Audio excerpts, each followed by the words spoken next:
co-founder Project Clay. I shifted to Bangalore alone at 18 to work at a startup. Here's the story. I finished school in May and realized I didn't want to go to college yet. So I got an internship and I went to Bangalore. From buying groceries to heading projects, I grew up in 4 months. Through high school, all I wanted to do was work at a startup. While working at the startup, all I wanted to do was work on my own. And I just want 2 lakhs to do that. So come along with me as I build Project Clay. I'll see Project Clay, Shivom Sood. So today we're going to deep dive into what Project Clay is and how far this has gone, like the crowds that they have done, whatever they are building. It's really unique because we already have platforms alike, but what they are building is very unique in a way that it's unconventional, and Shivam will actually dive you into what unique is there. So hi Shivam. Hi Sneha, it's great to be on the podcast. So yeah, before we start, I'll just give a short intro of myself. So I'm Shivom, I'm the co-founder of Project Clay. I've been working with Dimna for almost 4 years now, and we study together. She's just going to college. I'm going in my second year. I'm studying at Emory University. And yeah, Project Clay, I'll just give a short about the vision. So basically, what we thought of as a college counseling industry is kind of corrupted, is what we believe is a good word for it. Because we've seen counselors who charge like upwards of 5 or 6 lakhs per student for their college applications to the US or the UK or any university. And most of these counselors give them resources that they won't even end up using. So what we thought of, like when I was applying to college, when Dimna was applying to college, both of us thought that, oh, these college counselors are too expensive. So let's create our own college counselors. And this is where the idea of Project Leo really came along. And we sort of thought, oh, might as well use college students because they're simply underutilized in today's time. Like college students are just there, they get into the college, but they don't understand that what exactly, like they understand what got them into the college, but their resources are just wasted. Like at those 4 years, nobody asks them, oh, how do you get into this college, until some Ivy League university or something, and some like family friend reaches out.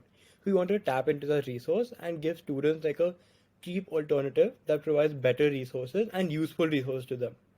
So that's basically what Project Lay does. So yeah, I know I kind of overextended a bit, but You yeah. know, it's actually you actually deep dive really nicely into into the project. Okay, so firstly, let's just uh, clarify one thing about Project Clay itself.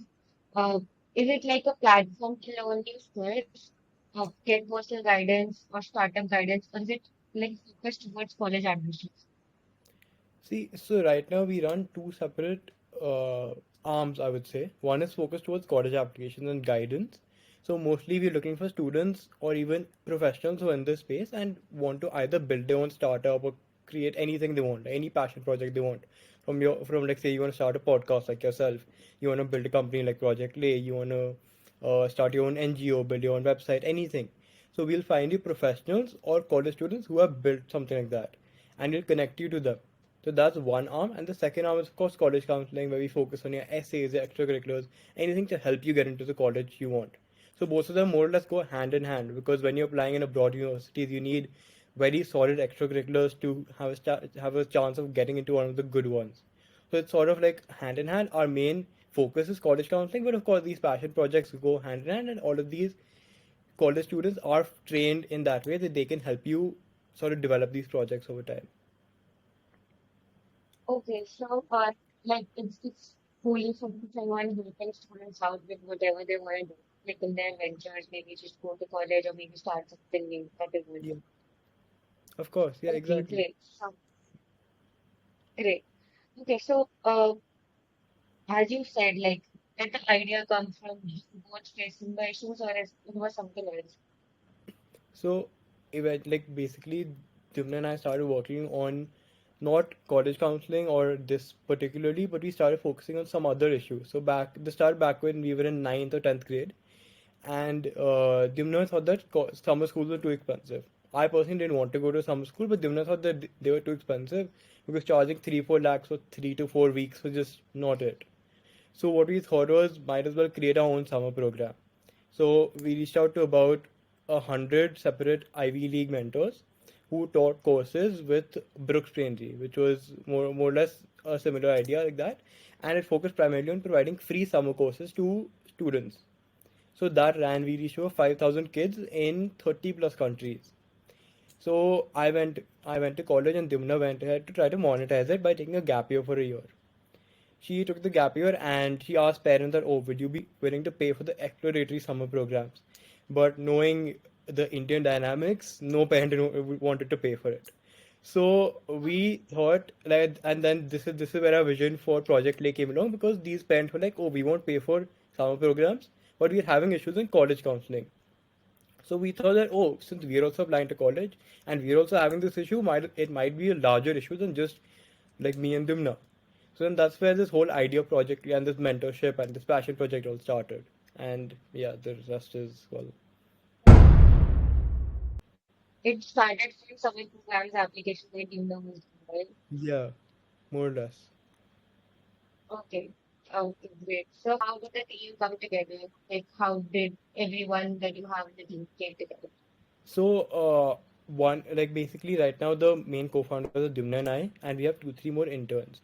So when Dimna was running Brooks Braintree with other co-founders, she found like two, three people who were working with them at the time that she took, and like they wanted to help build Project Lay also. So we took them on.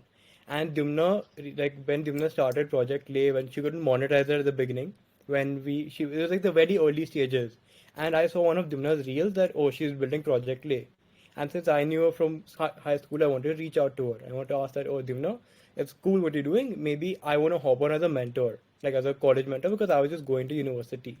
So that's where sort of the partnership between Dimna and I started, and I hopped on as a mentor. And when I went for my first meeting, because I didn't know what exactly Project Lay was. I just like, oh, I'll get paid like $16-17 an hour to do this. I'll happily do it, like, because I'm a college student, like every little buck is pocket money. So yeah, so that's where the whole thing came up, and then I started talking with Dimna, understanding what Project Lay does, and then she's like, "Oh, you want to hop on this call? You want to help me out with this?" And then these small things cascaded into sort of helping co-found Project Lay and taking it to where it is right now. Okay, so you were like one of the first mentors in that, right?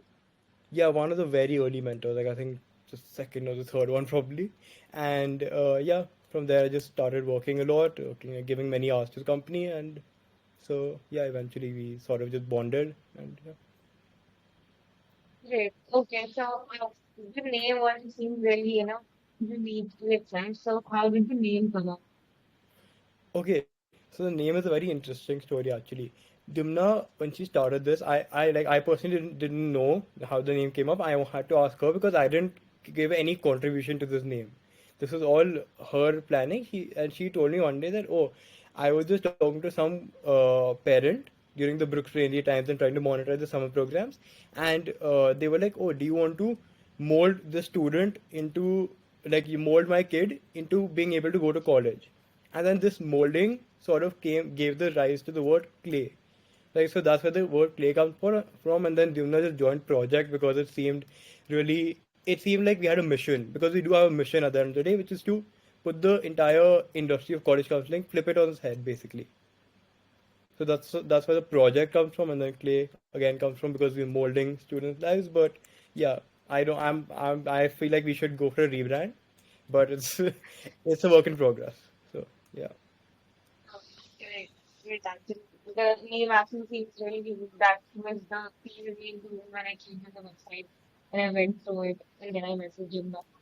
Okay, so let's just go on to the main thing. Like Project Late is doing something that a lot of companies are also doing, right? The counseling and everything. Hmm. So how do you differentiate yourself? So, like again, our main USP, sure, is not just college counseling. Everybody does college counseling, right?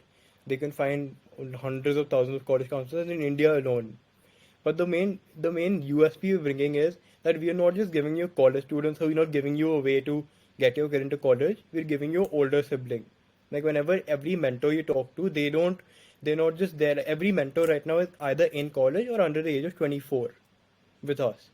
Like though all of these mentors are like your older sibling. Whenever you work with them, you don't feel like you're talking to another adult who doesn't understand you. When it's a kid who's been through the same process and they're just guiding you. And all of our sessions are not just you're like, oh, you have these 60 minutes, after that it's done and dusted. After those 60 minutes, if you ever want to reach out to the mentor, you have their WhatsApp, you have their Instagram, you can reach out to them using any medium. And of course, when you get into that college and you go and meet the mentor in person also, it's just a whole different feeling because you have an elder sibling who's guiding you through the whole process and being there when you're done. So that's the main USP, if I would like sort of say what differentiates us from the competition right now. Like leaving the price, everything aside. Okay. Yeah. So this is from a very personal experience. Like one of my friends was recently like applying for colleges, and like she was thinking that I should talk to seniors maybe because she had took the three options in one, right? So I said just go on LinkedIn, connect with them, and just message them. So how is this like different? Like this was something that struck my mind. I did not think about any counseling. That's also free, right? Many project is monetizing. Like there's obviously how is small, right? But on LinkedIn you just connect and talk to seniors and they are easily accessible. So what do you have to say on Of course, I mean, I completely get the fact that you think that, oh, like most seniors when they apply to college, they're very accessible, which is again a great idea. I mean, I definitely feel like more kids should do that. But we are there not only for those kids who are just only up, like just getting into the college and knowing like, oh, like how the college is. Those seniors there, they'll help you out like one, two times. They'll be like, yeah, we'll answer this question, we'll answer that question. But they won't be there through with you through the whole journey, no? They'll be there like, you text them on LinkedIn saying that, oh, how is, say like you take UC Berkeley as an example. You have some seniors gone to UC Berkeley, and you text them like, oh, how are you doing? First, having that cold conversation with them. You're like, I'm a student at this school. I see you've gone to UC Berkeley. How is it going? And then they're gonna talk about that. You have that empty platitudes first. Then it's followed by you ask them one to two small questions, hoping that they respond. And college students, pretty sure they have a very different life of their own outside of their helping some random kid who's approached them on LinkedIn. So even if I get like, oh, if they're alma mater from your from your school, but at the same time, Project Clay, what we do is we give them that one-on-one mentorship time now. That time where students are dedicated and focused on your vision, like focused on getting you into that college, is what like sort of brings us together from just like reaching out to your alma mater. I feel like that's a great thing. I did that a long time, for a very long time, and I tried a lot of cold messaging. It didn't work. Sometimes it worked, and sometimes I got one two responses. But more or less, I felt like there was this difference or gap in connect, and that's where I feel Project Lake comes into the like scenario. Great. So let's just break this one mentorship thing. What exactly do the mentors do? Like, do they get on a video call for a like an hour or maybe whatever the person has paid for it, or do they just stay with you throughout the process? Like, how do they stay with you? Like, just break this. Yeah, great. That's a good question. So basically, what we do is I'll explain the whole process. So say if you decide to sign up on a website tomorrow, our first point of contact would be somebody from our executive team. That'll either be Dimne or me or two, three other of our like people who working with us right now at project as the executive team. We'll reach out to you. We'll try to understand what your needs are. We'll try to understand that, oh, do you want to go to these colleges? This is your major or something like that. And then right after that, if you feel like that, oh, you still need more sort of understanding of what Project Lay does, Jumna and I both will decide to hop on a call with you. This will be like a short call. We'll understand and we'll try to sort of like see where you go, where your head is at.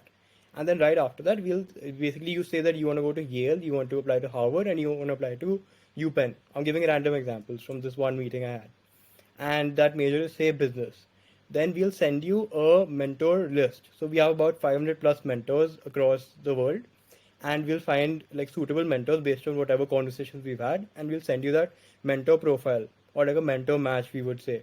And then out of those three mentors, if you feel like you want to have a session with any of them, you sign up with us, and then we'll have that session. And the session will be 60 minutes with you with that one mentor. And then after the session itself, you can decide that, oh, if you want to continue with this mentor, or say perhaps go with another mentor from Harvard or from another mentor, anything. And after the session, you'll still have access to, say you had the session with a UPenn mentor, you'll have access to them. You can talk to them. You can like write them a WhatsApp message, ask them a few questions here and there. They'll be there. They'll support you through the whole journey. And then even if you decide to go in a different direction, like after UPenn, you decide no, and now I want to do Harvard applications. You'll get a Harvard kid to help you out, a Harvard kid to be there with you through the whole process. And of course, when you get into the college and when you go there, they'll be there. They'll be there as a friend more than a mentor at that point. So. Okay, so the whole of the process that you said, like it just reminded me of a person that's actually living in a very same zone. So, what is that differentiating factor? How do you get those mentors on board? Like 500 plus mentors, as you said, worldwide. How do you get those mentors? The people actually are facing difficulty in that. Yeah, so firstly, like most of our contacts came from Brooks Braintree. So in Brooks Braintree, we had about 100 plus Ivy League mentors who were all teaching courses.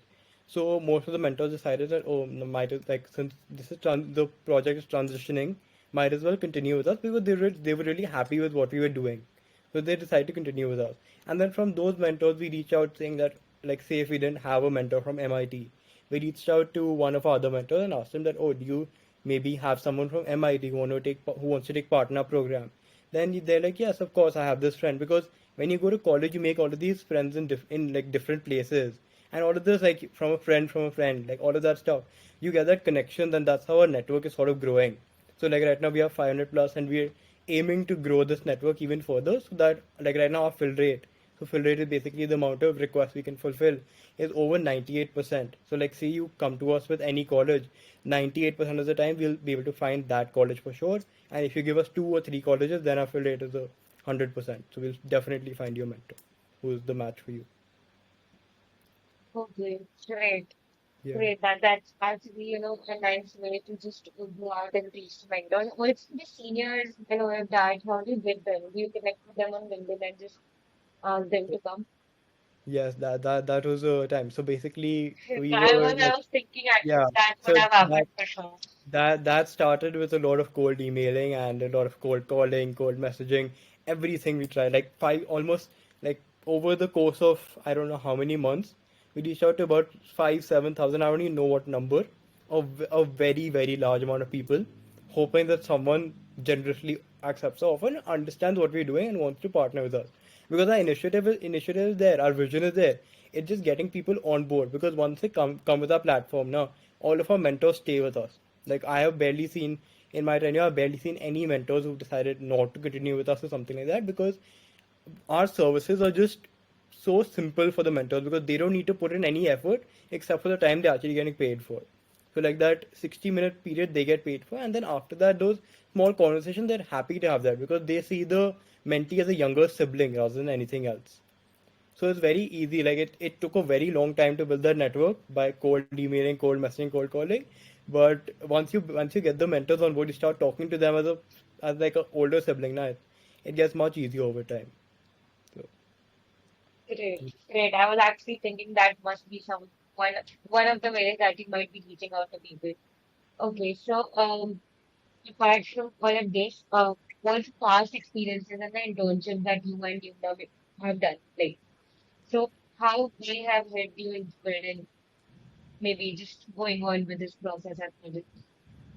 okay, great. So like you talked about our past experiences, basically how they contributed to project, right? Yeah. So see, like I come from a business family. So every summer I had to intern with my dad. I had to understand what he does. I have to work with him for sort of 3, 4 months. I was always there. Like that's just there. And during that time I was in a boarding school. So I was there at school for 4 months. I came back home. I had to intern with my dad. That was definitely then. That just taught me the business side of things, like understanding all of that part. And then after that, I had to intern with other companies because I was like, Dad, I can't do this anymore. Sorry, I interned enough. I want to get other experiences. So I've like worked in multiple places. I worked at like a wealth management company. I worked with I think a marketing company somewhere along the road. Like I explored every possible avenue, like marketing, SEO, advertising, whatever you name it. I've probably done it at this point, and all of those things sort of worked out for me, but nothing clicked. And so basically, I joined a similar program to this. I'm forgetting the name right now. They basically have the same service for low income kids. Like they provide this thing of connecting to college students for low income kids across the world, and it's all free of cost and everything like that. And I was able to work with them for a bit and understand what exactly they do. And I loved the business model. I loved everything about it because it was like connecting with those kids and like understanding and being like an older sibling, which is like a really great feeling, to be honest. So that's where kind of the whole idea in my head came. For Dimna's side, I think she like interned at a lot of places, but recently she went to Blue Learn, which is like a edtech company that like they raised quite a lot of funding, about 30 CR in funding. And then after the internship with that, she left that and started off Project Lay. So I think that's her side of the story. My side was just doing everything and nothing working. So I decided I might as well start my own company now and see what happens. Great, great. After your past experiences inclined towards the project success and all that, let's just dive into the achievements so far the project you have achieved. Oh, okay. Yeah, that's yeah, great. So basically, yeah, our summer schools we hit about 5,000 plus kids across 40 countries. Right now, we have had about 150 plus sessions and counting. So like I don't know what the exact number is, but last I checked it was like 150 plus, and that's across I think about 100 kids also who are still with us. Most of them are still with us, and so right now we're just a relatively new company, so we don't have any college admission statistics per se that most counselors have, and we're never gonna base off our pride off of that because those are just numbers at that point. Like we don't have those numbers yet. We're not going to advertise those numbers simply because those numbers don't matter. The services we provide speak for themselves. So that's there. And yeah, I think that's pretty much it. And one more thing. So we like Dumna when she went to Masters Union and we were able to get funding from Ankur Variku for about 2.5 lakhs for Project Lay. So yeah, we have the runway Yeah, itself. great. Also with the WTF fund you used. Yeah, and the WTF fund. My bad. I was spacing out. So yeah, we reached the top 3% of startups in that fund. Okay, great.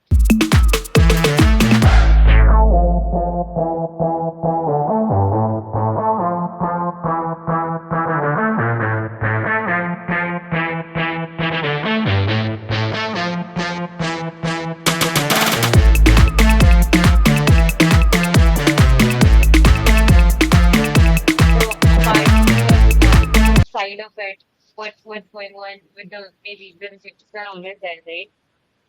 Oh, wait, rejection in terms of like college applications or in terms of like clients? What do Maybe you- like getting someone on board and then getting rejected and they're not coming, or maybe just going for a grant and then not getting that.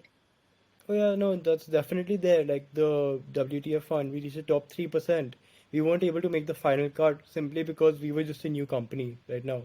It's like they love the vision, they love the idea, they loved everything about us, except for the fact that we're just starting off. Like we have a huge network, we have years of experience behind us, but Project Lay is not a household name yet. So that is one rejection that we faced, and of course there are rejections in cold calling. Like I pick up the phone, like I as a co-founder, I don't like sort of scare away from rejection. Like I make about 100 cold calls every single day hoping to get some clients on board, and I get a lot of rejections. I don't fear them because those rejections like keep you grounded. They help you understand that yes, there are people in this world who don't like either need our services, want our services, or something or the other. We are doing something wrong, and these cold calls just help you learn so much. So these rejections are not failures; they're just parts of our growth and like ways that we'll grow in the near future. So yeah. So these are kind of maybe the challenges that you're facing on a day-to-day basis just to build it big, right? Yeah, of course, because we don't have the numbers behind us. We have the experience. But who, at the end of the day, who would trust two 19-year-olds to build a company and help their kid get into college? Like compared to say like a counselor with 30 years of experience.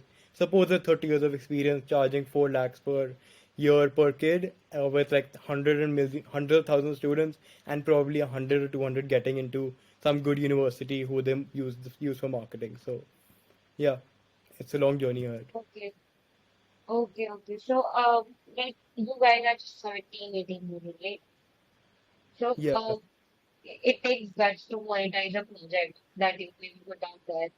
So, how did you handle that? Maybe if you're getting a hardcore mentor on board, and then you are maybe you have to pay them, right, Yeah. to get them on board. And then there's a student that's coming on your platform. Maybe he or she has to pay less. That you maybe for the marketing thing in the beginning, you do that. So how do you handle that? Right now we don't have any income, right? So the things that happen in terms of money, how do you handle it? Yeah. So honestly, like right now as a startup, money is always an issue for every company starting off or like off the ground. I get a project lay. Again, it might look like mismanaged company, mismanage everything, but honestly, if in the back end, I have been working on the financials a lot. Like, trust me, almost every night I stay up till 4 5 a.m. just figuring out financials, figuring out how we monetize, figuring out everything. Because I get a lot of students don't have that sort of paying potential, and that's why our prices are significantly lower than everybody else. Like, you go on, anybody's charging 5 7,000 even for 1 hour. We charge like what 2,500 rupees per hour, and if you sign up for bulk session, that can even go down to 2,000 rupees. So, like, the fact is that we don't like to take a lot of payments upfront. Like, we don't do more than 10 sessions. So our whole motto is that we want to provide you with a low commitment service that's there for you, and that you can always like sort of pivot out of it, pivot into some new things. We don't want to keep you stuck in that whole thing of 2 years with a counselor, because you end up paying somebody 3 4 lakhs, you're sticking with them for 2 years. We don't want that for you. We want you to decide that, oh, if using our service is valuable, then you stick with us. So we feel like the customer is always right, which is a notion that everybody sells but nobody lives by. So we're just trying to, well, bring it to light. Okay, great. There always these things happening at the back end whenever Yeah. somebody's building a startup. And that to you guys are just graduated high school. So I mean that's again a big thing. Okay, so what about the future plans of 2003 podcast? Yeah. So we actually had this conversation about 3 4 days ago. So right now we are of course relatively naive. We starting off in this college counseling and passion project space, but eventually we want to expand into more departments. So right now we're looking to possibly create a resource, like a resource network for our students, where like we have like professional counselors, admissions officers in like coming to us and hosting podcasts like this, or even writing articles for us for the kids who decide to sign up with us. Like, we give them access to all those resources. And then apart from that, we're of course building into like the sort of, we want to build more towards the enterprises, because we feel like that, of course, individual students, that's really great, but then the second you start to tap into these schools, now we get to meet and interact with so many new students that it just becomes so much easier and accessible for them, and they can actually understand what Project Lay does in the bounds of their school. So like, they see us more of a like an academic institution providing with an older sibling. So then that's sort of like the vision you want to take Project Lay in, and the Great, future for great. about a year or two. So yeah. Seems great, and the project here has been doing great till now. Like whatever progress has been doing great. So look for the best to you guys. It's actually really great initiative to build for the students for this, because yes, I was at the same place somehow or the other. We all are at it Yeah. after high school. So thank you so much for doing this, and all the best for everything that's gonna happen. Thank you so much for coming. Perfect. Thank you so much for having me on here, and I hope this podcast was really well. This was the episode. We all will agree that choosing a college or university just after our high school seems like the biggest decision of our life. And these just graduated high school students have been, already disrupting the college counseling industry. It's something way too unconventional in a way where you get to maybe interact with the seniors that are already there in the college to get a hands-on experience as to how your life will be if you get in that college, and know it from the very beginning as to it will be good for you, or make the right decision for yourself.